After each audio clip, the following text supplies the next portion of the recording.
চলো আজ তোমাদের সাথে আমার একটা রেসিপি শেয়ার করি। আসলে আমি লাস্ট কিছুদিন আগে ম্যাগি বানিয়েছিলাম আর ভাবলাম রেসিপিটা তোমাদের সাথে শেয়ার করি। রেসিপি বললে ভুল হবে, ম্যাগির আসলে কোনো রেসিপি হয় না, যেমনভাবে তৈরি করবে তেমনভাবেই রেডি। তো আমিও এখানে সেরকমভাবেই ম্যাগিটা তৈরি করছিলাম। তো আমি এবারে ম্যাগিতে সেরকম কিছু দিইনি, কারণ ঘরে কোনো সবজি ছিল না, তাই পেঁয়াজ লঙ্কা আর একটু রসুন দিয়েই পুরো কাজটা সেরে দিয়েছি। তবে বিশ্বাস করো, খেতে কিন্তু বেশ ভালো হয়েছিল। তো ম্যাগিটা ফুটে গেছে, এখানে আমি পেঁয়াজ লঙ্কা রসুন যা ছিল সবই দিয়ে দিয়েছি। আর আমি এখানে কিছু ফ্রাই করিনি, কারণ আমি চেয়েছিলাম এটা একটু অয়েল ফ্রি বানাতে। তো তারপরে ম্যাগির মশলা দিয়ে দিয়েছি।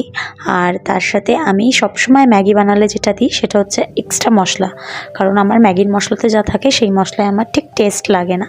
তো মোটামুটি ম্যাগির মশলা দিয়ে ফুটিয়ে নিলে মোটামুটি এখানে রেডি হয়ে গেছে। আর ম্যাগি কিন্তু 2 মিনিটে রেডি হয় না। তো লাস্টে আমি একটু ঘি আর লেবু দিয়ে দিয়েছিলাম, আর সাথে শসা।